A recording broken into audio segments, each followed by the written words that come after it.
Angibingelele kubabukeli beNtuzuma TV. Ngiphinde ngibingelele kwi-South Africa yonke, uChef ongapheki lo. Namhlanje we are also in the kitchen.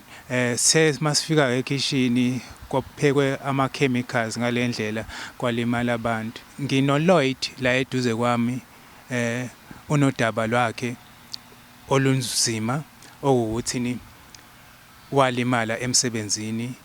Walimala nehlo, ulimele njengamanje uhamba isibhedlela ozama ukuthi anyangwe. Mfowethu kunjani? Ngiyaphila njani? Angibingelele eNtuzuma TV. Igama lami nguLloyd Sibonga Dlamini. But Lloyd, awusithathe nje usibeke nje mfowethu ukuthi before ulimale umsebenzi lo utholile uthola kanjani? Umsebenzi ngawuthola ngekhanseli elaseLamontville, iWard 75 ikhanseli lathi lifuna abantu abawu13 kulo msebenzi sakhona kulo nkampani le safike senza ilento le industry yonke into sayiphasa basiyaqala emsebenzini ke basinika iPPE yonke ephelele sayifaka iPPE na safike sasebenza emsebenzini langaloqala sasebenza kahle. Wathi emva kalokho ke sengilimala emsebenzini ke ngalimala kumhla ka23 ku Friday kuMay. Umfana wangithela ngento enechemical ngephutha kwiskip la kuchithwa khona udoti Rabol. Bengilimala emva kalokho ngigijime mina ngihambe ngempompini, ngifike empompini ngifake amehlami empompini gezobuso. Ngisuke lapho ngingayitshela ukuthi lento le izobhebhetha lokho inyuka. Emva kalokho ngasuka lapho ku Friday lento iyenzeka ngabo past 2 ku Friday. Sagodwa ngo4 sayemakhaya. Bengifika ekhaya nami ngingana ngitshe mhlawumbe lento iya into ezosuka. Hayi ke ushayo ulo elenye iveki elinye isonto. Ngifike ngireport emsebenzini ngolesibili. Bengireport emsebenzini ngithi ngatheleya kanje into enechemical. Bathe emsebenzini mina ke into abazoyenza bazotshela uSafety omunye wase office beqhamuka wase office bathi ena ngicela ukushuthola izithombe zami bamshuthele izithombe zami bayisendele lo uSafety wase office. Bebefika lo wase office ku Friday athe uzothumela imoto ezongisa eSpringfield kuDokotela ayongichecka. Bengifika lapha eSpringfield bafike bangichecke lokho ukuthi banginamaphilisi athi uDokotela angithenga umuthi wamehlo. Ngikuthenga umuthi wamehlo benguthenga umuthi wamehlo stili awusayihlala masisebenzi lento iyakhula. Hayi okay. Mfowethu ngoba ukulokho bakulikise ngakusasa eSpringfield lapho kuDokotela. No bangisa ngelinye isonto ku Friday. So kuwalimala kuyi Friday ngomhla ka23 ka May kwase kuthi kwahamba isonto lonke. So during the week lele eliqalile okay uFriday is Saturday uzizwa kanjani nanokuthi uyaqhubeka uyasebenza noma kwenzekani? Ngiyaqhubeka ngiyasebenza bathi angisebenzi ngize emsebenzini ngilimele into kanti iyakhula ila sebesukumela khona usebethi angihambi ngekudokotela wabo ke lo dokotela lo ongangicheckanga ukuthi nginani ngimchaza ukuthi ngatheleya kanje into ayenza wanginika amaphilisi wathi ngithenga umuthi wamehlo ngawuthenga still into iyakhula. Mayisikhulile ikhula benzani ukuthi bakulekelele beside ukuthi nibakise epharmacy lo uye kuyona? Into abayenza bona bafike sa epharmacy abuye epharmacy bathi angibuyele emsebenzini ngizosebenza ngafike ngasebenza futhi ku Friday ngolelo suku lengilimele ngasebenza sagodwa sayemakhaya kafike ku Monday ngaphinde ngareport ngathi lento le ikhula ngamandla nansi ichemical iyehla la ebusweni bami. Ngasuka lapho mina bathena uzofika uSafety lo sahamba naye saya ko private besifika ko private ke ila sebethi ena umntanami uyiphi ukephi nendawo sinisibhedlela ngamtshela ngathi ngaye ke lo emshiyeni bathena ibona bazothatha icase yami ukuthi la ngibe right. Bengifike emshiyeni ke la ila emshiyeni sebethatha ilo isicubu boss checkelab bebesicheckelab bathi icancer. Hayi ngithi mina ekhaya ayikho necancer bangibuza ngithi ekhaya ayikho necancer. Hayi bathi emshiyeni ke bathi yena sizokwenza ilento iboard mali bakucheck yonke into jiki ngicheck yonke into bathi inenhliziyo yami right yonke into right ila emshini sebehlula khona esibhedlela emshini sebengisa eKing Edward iKing Edward ila sebengithathe khona iKing Edward yonke into ihamba kahle bangichecka bangicilonga bathi ngilimele emva kalokho eKing Edward bavele bathi ilento ile sizokwenza manje ilento lo iKim bazongijova bangijova ngempela bangifaya i-drip bangijova nangempela umehlungu ubone into ngaphakathi bayikhipha bayishisa iKing Edward iyasebenza kakhulu ihamba phambili iyona futhi namanje nje iKing Edward ngisa-attenda khona iKing Edward esibhedlela uwona unumber 1 ukuthi lihle lami livuleke lize libone lihle lami ngoba lihle selibone. So ikhona i-communication between iKing Edward iPrince Mshiyeni nawe ezoveza ukuthi phela eMshiyeni bathena une-cancer and eKing Edward discover something else. Ukhona i-explanation iyachazwa uMshiyeni ukuthi uyithathaphi lento yokuthi une-cancer? Aya bachazanga ukuthi cancer ngithathaphi abashongo ngithathaphi into ebayisho bathi nje ngine-cancer. Emva kalokho eKing Edward bathi mina ingale imali emsebenzini kodwa nginabo ukufakaza akhona ama-document amaphepha adokotela ngoba ngi-attenda njalo bengesibhedlela ngisengenzela ukuthi na ngifuna ababhale ephepheni nexhivize ne-date ukuthi bengi-attendile esibhedlela nokufakaza yonke into. So manje ngoba uhamba esibhedlela mfowethu ubano onakekela indleko zakho inkampani leyo ubuyisebenzela iyakulekelela ukuthi ukhokheleke indleko noma kunabantu abasemaceleni abakulekelelayo ithini into? Hayi mina inkampani ayinzile ukuthi inkampani iyafike ngifikile mina ngilethe incwadi dokotela ngathi ngicela bangigcwalisele bangisayinele inkampani yangixosha banqaba bathi yena ngiyabazi ukugcwalisa incwadi dokotela bagoloza banqaba. Emva kalokho bangithethisa bangikhiphe office ngahamba ngafika ngareport ukuthi kanje nakhona futhi inkampani bathi angiresign ngabuza ngiresign yini into abayenza bathi yena vele i-contract siyaphela vele ayisekho vele umsebenzi uyaphela ngathi kanjani. Emva kalokho usafety wase office wangithuka wathi angihambe emva kalokho igama lakhe uCarlos. Emva kalokho office ngihamba ngayikhanga first khaba bathi angiresign into abayenza bafike bakhipha iphepha eliplane bathi angibhala igama lami ne-ID nama-insurance yonke into igama lami Sibongo ID bathi angisayini ngasayina bathi angiresign ngabuza iphi reason ngiresign bangayisho reason bathi umsebenzi usuphelile qhanti abayisho.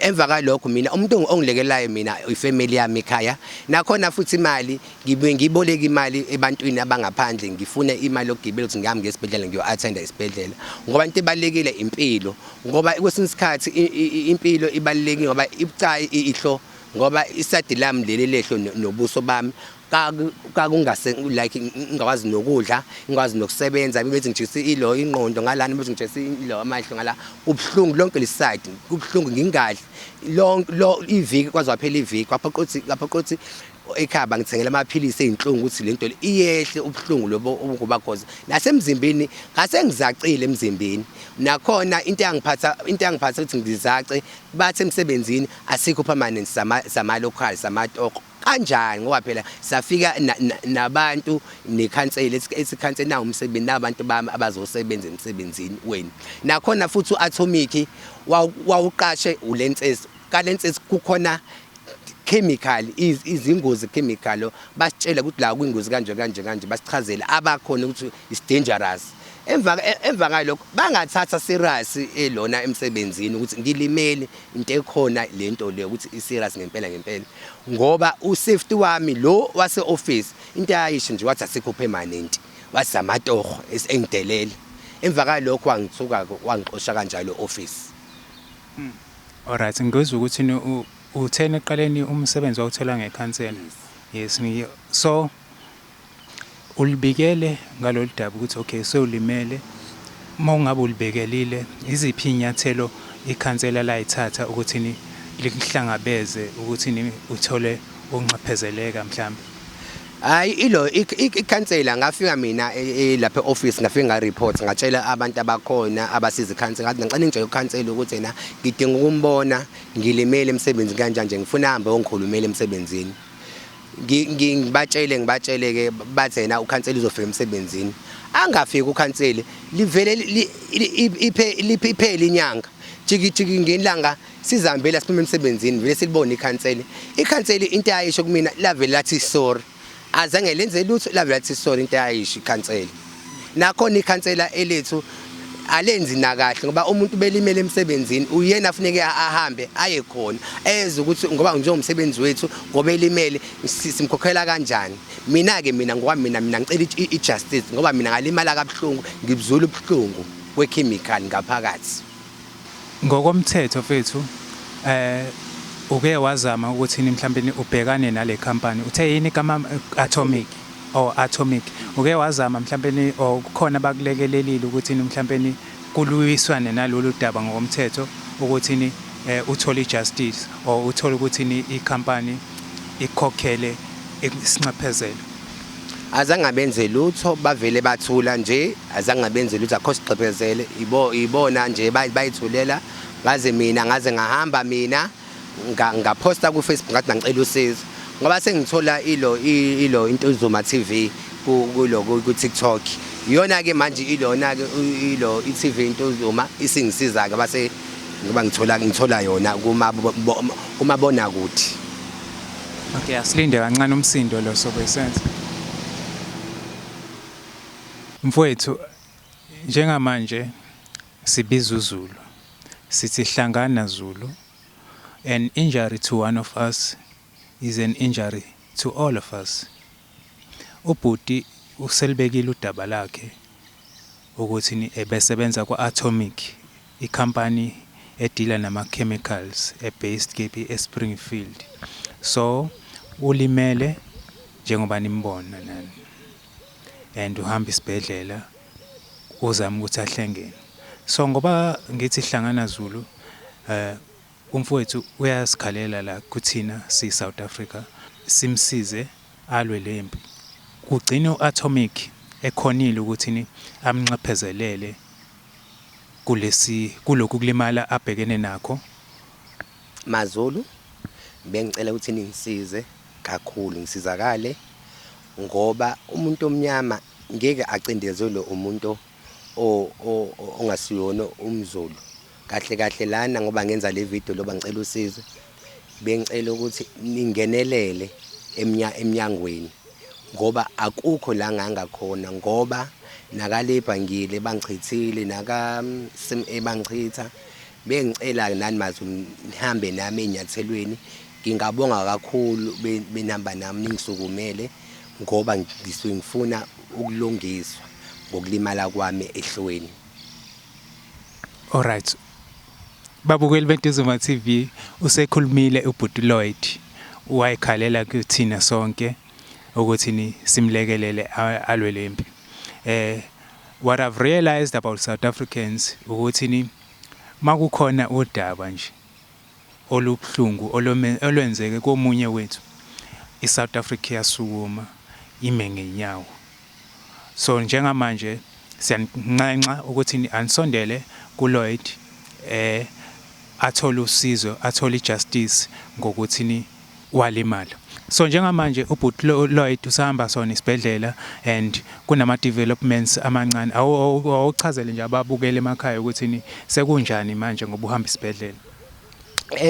Iking Edward esibhedlela ngoba ngihamba isibhedlela iKing Edward iyo number phambili iyo number kakhulu ilihlo lami nje kunje King Edward seliyabona ilihlo lami seli right nakhona sengilinda ukuthi ngomhla ka 10 February ngiyokwenza iscan sehlo ukuthi na sengakwazi ukukhululeka njengabantu bonke ngibone kahle ngihambe ngikhululekile emgaqweni ngoba bengihamba emgaqweni bangibuza abantu ukuthi ngishobani bathi ngine cancer kodwa ngibe nganayo cancer kodwa okuhambela phambili iKing Edward ukhona umehluko ilihlo lami seli right seliyabona ngiyabonga kakhulu ngeKing Edward iyasebenza babukeli.